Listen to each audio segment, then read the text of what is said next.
Hello दोस्तों, नमस्ते, राम राम। मैं हूं अमित चौधरी। स्वागत है आपके अपने YouTube चैनल अमित सर जी के में। तो आप सभी को पता हो कि सीटेट के एग्जाम चल रहे हैं। उन सीटेटों में जो टॉपिक, जिन टॉपिकों से आपसे क्वेश्चन एग्जामिनर कर रहा है, उन टॉपिकों को ही मैं उनमें से ही निकाल करके आपके सामने क्वेश्चन प्रेजेंट कर रहा हूं। इंपॉर्टेंट टॉपिक पूछ रहा बिल्कुल, और बिल्कुल सटीक तरीके से पूछ रहा भाई। ठीक है, तो कल भी मैंने करवाई है, परसों भी मैंने करवाई, हर रोज मैं करवा रहा हूँ टॉप 60 क्वेश्चन और अलग अलग टॉपिकों से लेकर आ रहा हूँ, ताकि आपको 7 तारीख जिस बच्चे का, जिस भाई का भी एग्जाम है 7 तारीख तक के, उन सभी के लिए मोस्ट इंपोर्टेंट टॉप 60 एमसीक्यू। ठीक है मेरे भाई, तो शुरू करते हैं। और सब्जेक्ट वाइज है, जियोग्राफी, हिस्ट्री, सिविक्स, तीनों प्रॉपर तरीके से वो पूछ रहा है। तो शुरू करते हैं आज की क्लास को फर्स्ट क्वेश्चन के साथ। इंपोर्टेंट क्वेश्चन, इंपोर्टेंट टॉपिक सभी आप ध्यान देते चलो और समझते चलो किस टॉपिक से किस प्रकार से क्वेश्चन पूछ रहा है। ठीक मेरे भाई, सबसे पहला क्वेश्चन आपके सामने है। भारतीय राजनीति में 1947 के बाद किस महिला ने सर्वाधिक योगदान दिया है? देखो इंपॉर्टेंट क्वेश्चन है, आप सभी को नहीं पता होगी, लेकिन आज मैं बता दूंगा।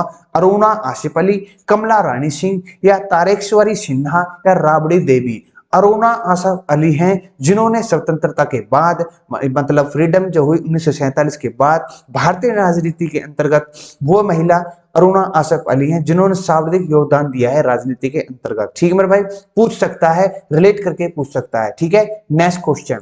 नेक्स्ट क्वेश्चन आपके सामने है। ये क्वेश्चन पूछा गया था कि 27 दिसंबर 1911 में पहली बार जन गण मन कहीं पर, मतलब कहां पर गाया गया सबसे पहले? मुंबई में, लखनऊ में, कोलकाता में, साबरमती में। आपको मैं बता चुका हूं जन गण मन, ये पिछली क्लासों में किसने लिखा है, इसके रचयिता कौन है, ये सभी चीजें ऑलरेडी डिस्कस कर चुका हूं। ठीक है, और इससे रिलेटेड आपके सामने ये क्वेश्चन पूछ लिया, तो यहां पर राइट आंसर हो जाता है मेरे भाई 27 दिसंबर 1911 को Calcutta is the right answer हो जाता है मेरे भाई। ठीक है, इंपोर्टेंट है। नेक्स्ट, भारत में पहला समाचार पत्र किसने शुरू किया था? यह क्वेश्चन पूछेगा जरूर।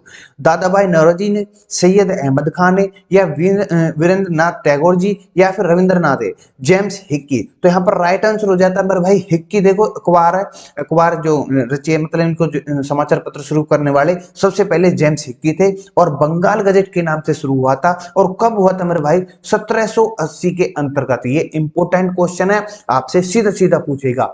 चलो नेक्स्ट क्वेश्चन पर। सैडलर आयोग का संबंध किससे है? देखो इंपोर्टेंट है, न्याय के लिए, राष्ट्र प्रशासन के लिए, पुलिस प्रशासन के लिए, या फिर शिक्षा। शिक्षा आप सभी को पता होगी। सैडलर जो आयोग आया था 1917 के अंतर्गत मेरे भाई, और कहां पर? बंगाल के, पश्चिम बंगाल की जो राजधानी कोलकाता के अंतर्गत था ये जो सैडलर आयोग आया था। ठीक है मेरे भाई, ये इंपोर्टेंट, माइकल सैडलर इसका फुल नाम है। तो ये आयोग 1917 में आया था, कलकत्ता में आया था, शिक्षा को लेकर गया, शिक्षा से संबंधित था। ठीक है, चलो नेक्स्ट क्वेश्चन पर। द व्हील्स ऑफ हिस्ट्री, देखो पुस्तकें पूछी जा रही है मेरे भाई, उसके रचयिता, उसके रचनाकार सभी मैं ऑलरेडी करवा चुका हूं। जो जो मुझे मिल रही है मोस्ट इंपोर्टेंट, उनको भी आपके सामने रख रहा हूं। ठीक है, द व्हील्स ऑफ हिस्ट्री नामक पुस्तक लेखक कौन थे? राजेंद्र प्रसाद, राम मनोहर लोहिया, मंसूर आलम, या फिर मोहम्मद अली जिन्ना। देखो सिंपल सा आंसर है राम मनोहर लोहिया, इंपोर्टेंट है। अब ये किस सन में लिखी थी, इन कमेंट मुझे बताना। आप एक क्वेश्चन से रिलेटेड कई क्वेश्चन बना करके गूगल पर सर्च करो, या फिर अपनी बुकों में देखोगे ना, तो तुरंत वो क्वेश्चन दिमाग में फंस जाएगा, फीड हो जाएगा एक बार। ठीक है, चलो नेक्स्ट क्वेश्चन। पोस्ट ऑफिस के लेखक कौन है? रविंद्रनाथ टैगोर, या फिर मुल्कराज आनंद, या फिर शरत चंद्र चटर्जी, विष्णु शर्मा। तो सिंपल है, पोस्ट ऑफिस जो लिखी है उसके लेखक हैं मेरे भाई Rabindranath Tagore ji. Next question. Next question आपके सामने है। निम्न में से किसे इस्पात का चौखट, इस प्रकार से रिलेट करके कुछ क्वेश्चन पूछे जा रहे हैं। ठीक है, इस्पात का चौखट, जैसे स्टील फ्रेम कहते हैं, इसकी संज्ञा दी गई है भारतीय नागरिक सेवा को, जिसे ICS बोला जाता है, पर भारतीय राष्ट्रीय कांग्रेस, स्वराज पार्टी, या इनमें से कोई नहीं। तो ये यहाँ पर राइट आंसर हो जाता है मेरे भाई। ये इस्पात की चौखट मतलब स्टील फ्रेम दिया गया है किसको? भारतीय नागरिक सेवा को। ठीक है, इंपोर्टेंट है। नेक्स्ट चलते हैं। गोदान किसकी रचना है? ये तो सबको पता है, Premchand ji is the right answer हो जाता है। Next question. भारत भारती के रचनाकार, देखो सिंपल सा, मैं आपको जो पुस्तकें या फिर उससे रिलेटेड रचनाकार या फिर मैं बुकों के नाम दे रहा हूँ, ये सभी इंपोर्टेंट है भाई। ठीक है, ये सम्मिलित करके पूछ रहा है, ऐसे मिलान करके जो होते हैं ना वो, उससे मैं अलग अलग इसलिए करवा रहा हूँ ताकि आपके दिमाग में फीड हो जाए सभी चीजें। ठीक है, मैं पुस्तकों को ऑलरेडी करवा चुका हूँ अपनी टेस्ट सीरीज में, कम से कम 50-60 इतनी इंपॉर्टेंट जो सभी के सभी मैं करवा चुका हूँ। भारत भारतीय रचनाकार महादेव वर्मा है, रामधारी सिंह दिनकर जी हैं, या फिर सूर्यकांत त्रिपाठी निराला जी हैं, या मैथिली शरण गुप्त। मैं तो इस प्रकार से भारत भारती तय तय तो गुप्त, इस प्रकार से मैंने याद कर रखा है। मैथिली शरण यहाँ पर राइट आंसर हो जाता है। नेक्स्ट क्वेश्चन, ब्रिटिश ने भारत में प्रांतीय स्वायत्तता जिसे प्रोवेनिकल ऑटोनॉमी कहा जाता है कब से लागू कर दिया था? ये पार्लियामेंट के समय 1909 में, या फिर इंडियन काउंसिल एक्ट 1892, या फिर मॉन्टेग्यू चेम्सफोर्ड रिफॉर्म एक्ट 1919 में, या फिर भारतीय सरकार अधिनियम 1935। ये जो भारत में प्रांतीय स्वायत्तता थी ये लागू कब हुई? ये 1935 में भारत सरकार अधिनियम के तहत। ठीक है मेरे भाई, इंपॉर्टेंट है। नेक्स्ट है, खिलाफत आंदोलन का आरंभ किसने किया था? आप सभी को पता होगी, फखरुद्दीन अली ने, मोहम्मद अली जिन्ना ने, अबुल कलाम आजादी ने, या फिर अली बंधुओं ने। तो D is the right answer हो जाता है। जो खलीफा को लेकर के आंदोलन शुरू किया था इन दोनों भाइयों ने। ठीक है, इंपोर्टेंट है। भारत में सिविल सेवाओं का सूत्रपात किसने किया? लॉर्ड डलहौजी ने, लॉर्ड कर्जन ने, लॉर्ड वेलेस्ली, या लॉर्ड कॉर्नवालिस? सिंपल है, लॉर्ड कॉर्नवालिस यहाँ पर राइट आंसर हो जाता है। सिविल सेवाओं का सूत्रपात करने वाला कौन है? Lord Cornwallis. नेक्स्ट क्वेश्चन ये रहा। चलो, एक कथन है आपके सामने, इंपोर्टेंट, इस पर विचार करेंगे कि इंग्लैंड की रानी 1858 में भारत की महारानी घोषित हुई। क्या आपको पता है 1857 में जब क्रांति हुई, ये तो पता है रानी आई, ठीक है, क्या वो महारानी घोषित हुई थी? फिर सेकंड जो है, राजा जॉर्ज फिफ्थ तथा रानी मैरी ने 1911 ईस्वी में दिल्ली दरबार रखा, इन कथनों में कौन सा सही है? ये इंपॉर्टेंट है। केवल वन है, केवल टू, या दोनों है, या इनमें से कोई नहीं? देखो सिंपल सी बात मैं बता दूं, इंग्लैंड की रानी आई तो थी लेकिन महारानी घोषित नहीं की थी। आई थिंक 20 साल बाद इनको घोषित किया गया था, 1878 के लगभग शायद। ठीक है, एक बार सर्च कर लेना। तो यहाँ पर एक तो गलत हो जाता है। ठीक है, तो सेकंड ऑप्शन यहाँ पर B is the right answer हो जाता है। सिंपल है, बी राइट आंसर हो जाता है। इंपॉर्टेंट है, याद कर लेना। अमृत जो बाजार पत्रिका की स्थापना किसने करी है? गिरीश चंद्र घोष, हरिश्चंद्र मुखर्जी, एस.एन. बनर्जी, या शिशिर कुमार घोष? सिंपल है, इसका तो डी राइट आंसर हो जाता है।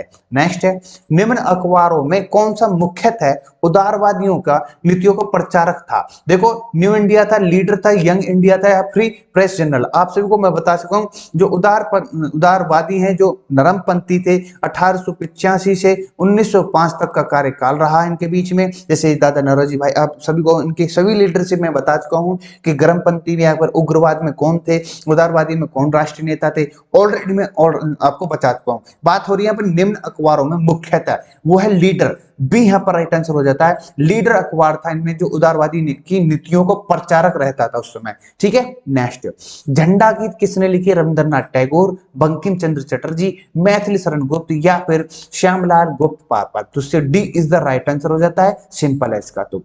नेक्स्ट है, नेक्स्ट क्वेश्चन, नागरिक सेवाओं सिविल सर्विस के लिए प्रतियोगी परीक्षा प्रणाली, प्रतियोगी परीक्षा प्रणाली होने लगी सिविल नागरिकों के लिए। जो नागरिक सेवाएं थी, जो सिविल सर्विस थी, उनके लिए जो परीक्षा होने लगी वो स्वीकार की गई कब? 1833 में, 53 में, 58 में, 82 में? सिंपल है, 1853 में। कौन उस समय वायसराय, गवर्नर जनरल, या कुछ भी? कौन था? आपका लॉर्ड डलहौजी। सिंपल है, उसी में डाक समय आया था, उसी समय रेल चली थी। आप सबको पता होनी चाहिए सभी चीजें। नेक्स्ट क्वेश्चन मेरे भाई इंपोर्टेंट है, किस अधिनियम के तहत लॉर्ड कॉर्नवालिस को अपनी काउंसिल के फैसलों को रद्द करने का अधिकार मिला था?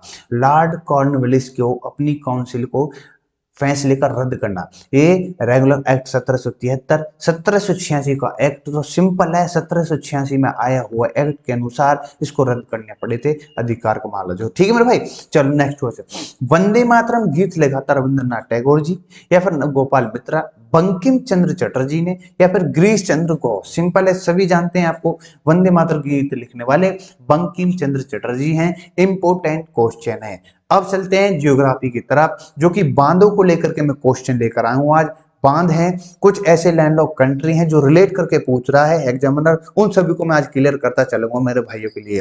नेक्स्ट है, विश्व में सबसे ऊंचा बांध कौन सा है? विश्व से रिलेटेड कर रहा है। ऑलरेडी मैं इंडिया के बांध, जलप्रपात, सभी चीजें करवा चुका हूं मेरे भाइयों। विश्व के सबसे ऊंचा बांध है एनगुरी, या फिर रोंग मनस्की, तजाकिस्तान, भांगड़ा, या फिर नोटेड जो भांगड़ा नागल परियोजना अपनी, वो सबसे ऊंचा है, या फिर या फिर रोगवंशिकी, इनमें काफी कंफ्यूजन होती है बच्चे को, तो मैं कंफ्यूजन दूर कर देता हूँ। बात पूछ रहा मेरे भाई भारत के ना होकर के विश्व की, तो यहाँ पर रोगवंशिकी जो कि तजाकिस्तान एक कंट्री है, उसके अंतर्गत सबसे ऊंचा ये बांध है मेरे भाई, ठीक है, इंपॉर्टेंट है। चलो नेक्स्ट क्वेश्चन। अच्छा, आशवान बांध निम्नलिखित में से किस नदी पर स्थित है? नील, जेरे, लिम्पोपो, जैम्ब्रिज। जो आशवान बांध मेरे भैया इजिप्ट देश में है, तो इजिप्ट देश में नील नदी होकर गुजरती है, ठीक है मेरे भाई, तो आशवान बांध उसी पर बना हुआ है, ठीक है। चलो नेक्स्ट है कुछ इंपोर्टेंट बांध बस, और फिर चलेंगे अपने जो लैंडलॉक कंट्री उनको भी कुछ इंपोर्टेंट करते हुए। तो ओकोसोम्बो बांध जो है निम्न में से किस नदी पर स्थित है? लिम्पोपो। इंपोर्टेंट बांध करवा रहा हूं बस, वोल्टा, वोल्गा या फिर कोलोरेडा। तो ओकोसोम्बो जो है ये वोल्टा इज द राइट आंसर, वोल्टा नदी है, इंपोर्टेंट है, इस नदी पर ओकोसोम्बा पर बांध स्थित है, ठीक है। चलो करीबा बांध निम्नलिखित में से किस नदी पर है? करीबा जो है जैम्बेजी, नील, जेरे, नाइजे। तो यहाँ पर राइट आंसर करीबा, नाइजर। अफ्रीका का सबसे ऊंचा बांध नील नदी पर बना है, जो कि आशवान बांध है, इजिप्ट देश है, ये मैं आपको करवा चुका हूँ। थ्री गार्जेंस डैम किस नदी पर है? तो ये यांग टिस्कोंग इंपोर्टेंट है, इस नदी पर स्थित है थ्री गार्जेज बांध, ठीक है मेरे भैया, डैम कह लो।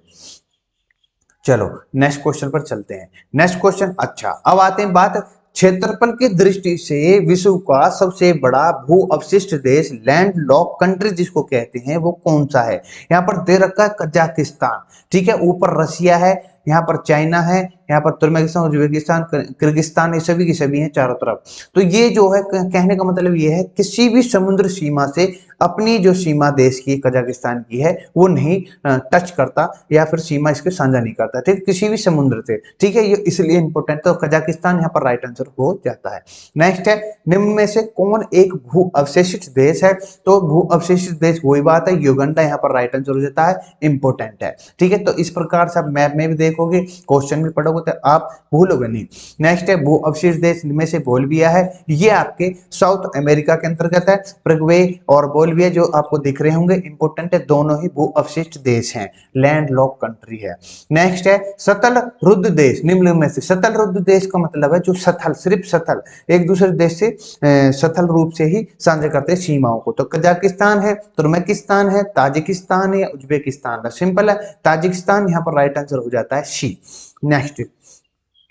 नेक्स्ट है दक्षिण पूर्वी एशिया का सतल अवरुद्ध देश। देखो दक्षिण पूर्वी एशिया की पूछ गई है, लाओस यहाँ पर मैं दिखा रहा हूं आपको, जैसे बर्मा है जो म्यांमार कहा जाता है, जो भारत से लगा हुआ है, ठीक है, उसके बाद ही तुरंत थोड़ी सी सीमा साझा कर रहा लाओस देश, ठीक है। इन कमेंट मुझे बताना इसकी कंट्री वो सॉरी कैपिटल कौन सी है, राजधानी कौन सी है? तो Laos is the right answer हो जाता है। आपसे पूछ सकता है दक्षिण पूर्वी एशिया का सतल अवरुद्ध देश कौन सा है, वो आपके सामने लाओस। सतल अवरुद्ध देश का मतलब है सतलीय सीमा देश से सामान साझा करता है, किसी भी समुद्र से, किसी भी भूसागर से, किसी भी चीज से अपनी सीमा को नहीं टच करता। नेक्स्ट क्वेश्चन आपके सामने सिविक से रिलेटेड, संविधान से रिलेटेड कुछ है कि कुछ समय पहले संसद से पूछे गए क्वेश्चन है, क्या पता राष्ट्रपति भी आपके सामने धर दे, ठीक है। तो भारत के राष्ट्रपति की तुलना निम्नलिखित में से किससे करना सर्वाधिक उचित है?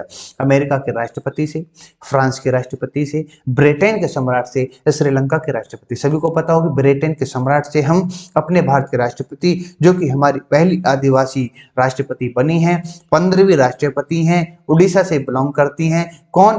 द्रौपदी मुर्मू जी, ठीक है। नेक्स्ट क्वेश्चन, भारत में जो कार्यपालिका का अध्यक्ष कौन होता है? कार्यपालिका आप सभी को पता होगी, न्यायपालिका, कार्यपालिका और नंबर थर्ड कौन सी है? इन कमेंट मुझे बताना। इन तीनों को बारों में मैं प्रॉपर तरीके से हर चीज को, कौन सी क्या पालिका क्या करती है, किसके हाथ में क्या होता है, ये सभी चीजें मैं ऑलरेडी टेस्ट सीरीज में बता चुका हूं। तो यहाँ पर कार्यपालिका अध्यक्ष जो आपको पता होगी, राष्ट्रपति की बात चल रही है, तो राष्ट्रपति इज द राइट आंसर हो जाता है। नेक्स्ट है संघ की कार्यपालिका शक्ति निहित है प्रधानमंत्री में, राष्ट्रपति में, मंत्रिपरिषद में, संसद में। तो राष्ट्रपति यहाँ पर राइट आंसर होएगा मेरे भाई, कभी संसद भरी आओ, ठीक है। तो B is the right answer. Next है भारत का राष्ट्रपति राज्य का प्रधान है, राज्य का प्रधान नहीं है, केवल सरकार का प्रधान है, या फिर राज्य और सरकार दोनों का प्रधान है। ये यहाँ पर घपला मत कर देना, राज्य का प्रधान है, इंपोर्टेंट है। राज्य का मतलब है मेरे भाई संघ, संघ का मतलब है देश, राज्य देश, ठीक है, इंपोर्टेंट।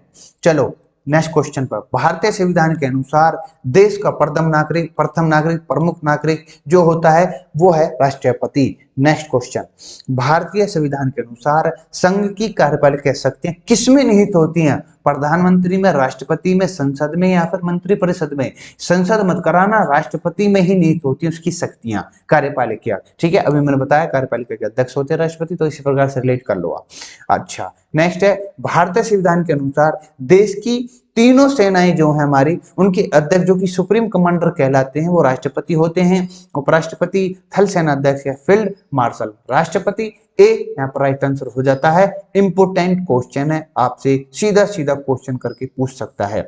नेक्स्ट क्वेश्चन पर चलते हैं। भारत का राष्ट्रपति होता है एक वास्तविक शासक, एक राज्य का संवैधानिक अध्यक्ष, राज्य सरकार का अध्यक्ष या फिर बहुमत दल का नेता? तो सिंपल है, सभी को पता होगी, राज्य का संवैधानिक अध्यक्ष। इंपोर्टेंट है, बी यहाँ पर राइट आंसर हो जाता है। नेक्स्ट है मेरे भाई, भारतीय सशस्त्र सेनाओं का सर्वोच्च कमांडर कौन होता है? राष्ट्रपति या फिर वही है राष्ट्रपति, यहाँ पर राइट आंसर है, घुमा फिरा के वही पूछ लिया। अच्छा, अब आते थोड़ी सी बातें थोड़ी सी अलग। भारत के राष्ट्रपति के लिए आवश्यक योग्यताएं नहीं है, आपसे अनुच्छेद न पूछ करके इस प्रकार के क्वेश्चन पूछ सकता है। तो यहाँ पर आवश्यकता योग्यता नहीं है, वह भारत का नागरिक हो, ये तो ठीक है, वह 35 वर्ष से अधिक आयु का हो, ये भी ठीक है, उसमें लोकसभा के सदस्य के लिए निर्धारित सभी योग्यताएं हो, ये भी ठीक है। तो बचा कौन सा? योग्यता नहीं, वह संसद का किसी भी सदन के सदस्य हो, ये गलत है। लाभकारी नहीं होना चाहिए किसी भी पद का। तो सिंपल आंसर है डी, यहाँ पर राइट आंसर हो जाता है। नेक्स्ट है, भारत के राष्ट्रपति निर्वाचित होने के पात्र बनने के लिए किसी व्यक्ति की आयु पूर्ण होनी चाहिए, वो कितनी? 21, 25, 30, 35? सिंपल है, डी यहाँ पर राइट आंसर हो जाता है मेरे भाई। 35 वर्ष इज द राइट आंसर। राष्ट्रपति के उम्मीदवार के लिए अधिकतम आयु कितनी होनी चाहिए? 65 वर्ष, 70 वर्ष, 75 वर्ष, कोई सीमा नहीं है, अपने संविधान के अंतर्गत कितने भी रह सकता है वो। नेक्स्ट है, एक व्यक्ति राष्ट्रपति के वही बात होगी कितनी बार बन सकता है, सीमा कोई सीमा नहीं है इसकी। नेक्स्ट है, राष्ट्रपति का निर्वाचन किस प्रकार से होता है, ये इंपॉर्टेंट है। प्रत्यक्ष रूप से, अप्रत्यक्ष रूप से, मनोनयन द्वारा या फिर कोई स्पष्ट प्रावधान नहीं। अप्रत्यक्ष रूप से होता है, प्रत्यक्ष रूप से तो वो लोकसभा के जो प्रतिनिधि होते हैं हम चुनते हैं, वो प्रत्यक्ष रूप से चुनाव होते हैं, तो इनके होते हैं मेरे भाई अप्रत्यक्ष रूप से। ठीक है, सिंपल आंसर है इसका। नेक्स्ट क्वेश्चन, राष्ट्रपति पद के निर्वाचन हेतु कौन सी पद्धति अपनाई जाती है? सूची पद्धति, संचय मत पद्धति या फिर सापेक्ष बहुमति पद्धति, समानुपाती प्रतिनिधित्व एवं एकल संक्रमणीय पद पद्धति? सिंपल है, D is the right answer हो जाता है। ठीक, राष्ट्रपति के चुनाव संबंधी विवाद को किसे निर्देशित किया जाता है? संसदीय समिति, लोकसभा अध्यक्ष, निर्वाचन आयोग, उच्चतम न्यायालय। यहाँ पर फंसना नहीं है, सिंपल सी बात है, राष्ट्रपति पद के चुनाव संबंधी विवाद की बात हो रही है, तो वो कौन करेगा? निर्वाचन। सिंपल है, सी इज द राइट आंसर हो जाता है। नेक्स्ट है, राष्ट्रपति के चुनाव के लिए प्रस्तावक एवं अनुमोदक की कम से कम कितनी संख्या होती है? तो होनी चाहिए वो है 50-50, 50-50 इज द राइट आंसर हो जाता है। ठीक है मेरे भाई। अच्छा, इसमें क्या पूछा, देखो सुनो, भारत का राष्ट्रपति निर्वाचित होने के लिए निम्नलिखित में से कौन सी बात अयोग्यता मानी जाएगी? अयोग्यता, योग्यता नहीं अयोग्यता। भारत नागरिक ठीक है, 35 वर्ष हो ठीक है, लोकसभा का सदस्य निर्वाचित होने के लिए अर्हता हो, ये भी ठीक है, लेकिन कोई लाभ का पद ग्रहण किए हो तो वो राष्ट्रपति नहीं बनेगा मेरे भाई, उसको पहले उससे इस्तीफा देना पड़ेगा, फिर राष्ट्रपति के पद को या फिर निर्वाचित किया जाएगा उसको। ठीक है मेरे भाई। चलो नेक्स्ट क्वेश्चन, भारत में राष्ट्रपति का चुनाव किया जाता है प्रत्यक्ष निर्वाचन द्वारा, एकल हस्तांतरित मत पद्धति द्वारा या फिर अनुपातिक मत पड़ने वाली या खुला बैलेट प्रणाली द्वारा? सिंपल है इसका, एकल हस्तांतरित मत पद्धति द्वारा भारत के राष्ट्रपति का चुनाव किया जाता है, ये इंपोर्टेंट है। प्रत्यक्ष निर्वाचन में बता चुका हूं, अप्रत्यक्ष रूप से इनको चुना जाता है। नेक्स्ट क्वेश्चन, राष्ट्रपति पद का चुनाव संचालित किया जाता है लोकसभा अध्यक्ष द्वारा, प्रधानमंत्री द्वारा, निर्वाचन आयोग द्वारा? संसदीय में ये तो द्वारा आ गया, निर्वाचन आयोग द्वारा इज द राइट आंसर। तो आज की क्लास के अंतर्गत जितने भी क्वेश्चन मैंने अपने भाइयों ने करवाने हैं वो सभी के सभी इंपोर्टेंट है, टॉप 60 क्वेश्चन है और सभी के सभी आप, मैंने कल की पीडीएफ डाल दी, आज फिर पीडीएफ डाल दूंगा और सभी को रटो और बढ़िया तरीके से करते रहो तैयारी। ठीक है, तो इस प्रकार से रिलेट करके क्वेश्चन, और बाकी आप भाई इंग्लिश है, हिंदी है आपकी, वो आप देख सकते हो। ठीक है, तो विदा लूंगा, नमस्ते, राम राम, जय हिंद, जय भारत। कमेंट में ये लिख देना कि आपको क्लास कैसी लगी। ठीक है।